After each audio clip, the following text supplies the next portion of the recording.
Hai, selamat pagi anak-anak semua. Kembali bersama Winda di sini. Nah, pagi hari ini ya kita akan belajar masih di tema 2 kita di pembelajaran yang kedua ya, subtema yang ketiga. Persatuan dalam perbedaan. Siap belajar anak-anak ya? Nah, sekarang coba kalian perhatikan, Winda punya gambar. Nah, ini gambar apa anak-anak? Kalian lihat sedang kerja bakti. Nah, kerja bakti ini kira-kira mencerminkan apa ya anak-anak? Kemudian ada gambar yang kedua.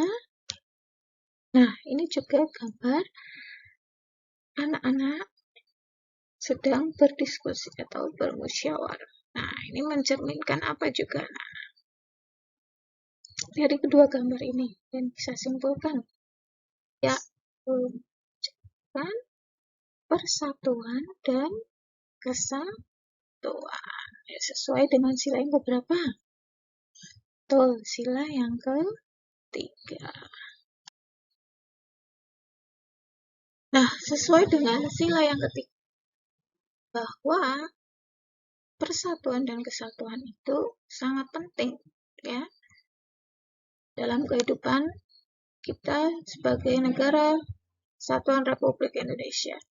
Sudah kita lihat dari beberapa teks sejarah yang kita baca di tema yang kedua ini, bangsa Indonesia berhasil meraih kemerdekaan karena adanya persatuan dan kesatuan. Itulah mengapa persatuan dan kesatuan itu sangat penting. Ya. Nah, sekarang kita lihat apa manfaat persatuan dan kesatuan bagi negara Republik Indonesia atau bagi NKRI. Yang pertama, bangsa Indonesia menjadi bangsa yang kuat dan maju. Nah, ketika seluruh rakyat Indonesia bersatu untuk meraih kemerdekaan, maka kita mendapatkannya. Di perjuangan yang sebelum-sebelumnya, ya, mulai dari Sumpah Pemuda yang pertama, perjuangan bangsa Indonesia masih bersifat kedaerahan, sehingga belum bersatu secara nasional. Kemudian pembangunan nasional akan berjalan dengan lancar, aman, dan cepat jika adanya persatuan. Kemudian manfaat yang ketiga, kesejahteraan masyarakat akan tercapai secara adil dan seimbang. Jadi tidak ada yang tidak mendapatkan kesejahteraan, ada yang mendapatkan. Kemudian yang keempat, bangsa Indonesia terhindar dari perselisihan. Ketika kita bersatu, maka bisa menghindari yang namanya perselisihan atau pertengkaran. Kemudian yang terakhir, persaudaraan antar warga negara terjalin semakin erat. Ya, kira-kira seperti ini ya anak-anak ya, gambarannya, manfaat persatuan dan kesatuan. Nah, dari begitu banyaknya ya daerah di Indonesia, kita ingat bahwa juga begitu banyak tarian daerah. Nah, salah satunya ini ada disebut dengan tari merak. Ya, karena seperti burung merak ya. Kita mengingat kembali tentang pola lantai kali ini dalam gerakan tari merak. Nah, tari merak itu sendiri berasal dari daerah Jawa Barat. Gerakan dalam tari merak termasuk gerak tari klasik. Itu gerak tari yang menirukan kegiatan manusia atau hewan yang terpilih dan mempunyai pola-pola gerakan. Kemudian tari merak itu biasanya diperagakan secara berkelompok. Kita berikutnya akan lihat beberapa contoh gerakan tari merak. Nah, kalian bisa perhatikan beberapa gerakan dan pola lantai dalam tari merak berikut. Ya, yang pertama ini kalian bisa lihat ya, bagaimana gerakan ini anak-anak membentuk pola lantai apa? Ya, ini horizontal. Pola lantai horizontal. Gerakan yang pertama, penari melakukan formasi bentuk garis lurus ke arah samping. Maka ini disebut dengan pola lantai horizontal. Berikutnya, kita akan perhatikan yang kedua. Nah, kita perhatikan gerakan yang kedua. Nah, anak-anak bisa memperhatikan ini ya. Nah, dari pola lantainya kita sudah bisa menebak. Ya, ini adalah gerak pola lantai. Ya, pola lantai garis melingkar. Nah, penari melakukan gerakan secara melingkar dan menghadap ke arah luar. Ya, ini gerakan yang kedua. Kemudian gerakan yang ketiga. Nah, ini gerakannya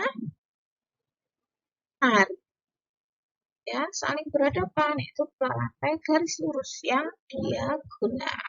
Ya, garis lurus kan ada yang diagonal, ada horizontal, ada vertikal. Nah, ini yang diagonal. Saling berhadapan.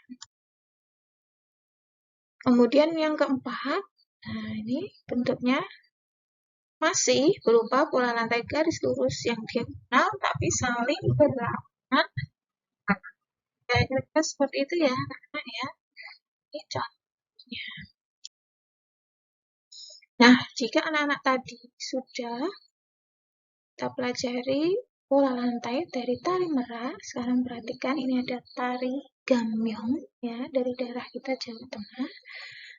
Nah, nanti tugas anak-anak adalah mengamati pola lantai pada tarian gambyong. Kemudian kalian gambar pola lantainya ya, seperti contoh yang tadi kita Bu Indah jelaskan di awal, contoh tari merak tadi, misalnya pola lantainya melingkar. Nah, kalian bisa contoh gambarkan melingkar seperti itu, kemudian beri keterangan singkatnya. Nah, untuk tarian gambyongnya yang kalian amati, nanti kalian bisa klik di itu link tariannya sudah keburu beri, tinggal diklik nanti ya. Kemudian dan kalian kecilkan di buku tulis ya. Baik anak-anak, sampai di sini dulu pelajaran kita hari ini. Ya, jadi hari ini kita belajar apa saja tadi? Jika anak-anak bisa mengingatnya kembali.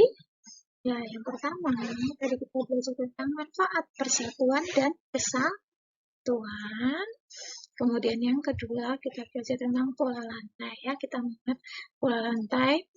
Tadi kebetulan yang kita bahas adalah tari merak. Kemudian tugasnya anak-anak setelah ini mengamati pola lantai untuk tarian gambyong. Nah, begitu ya anak-anak ya. Nanti silakan anak-anak belajar, tetap semangat, jaga kesehatan. Jangan lupa tetap berdoa supaya kita bisa kembali belajar di sekolah. Selamat pagi dan selamat belajar anak-anak. Semangat!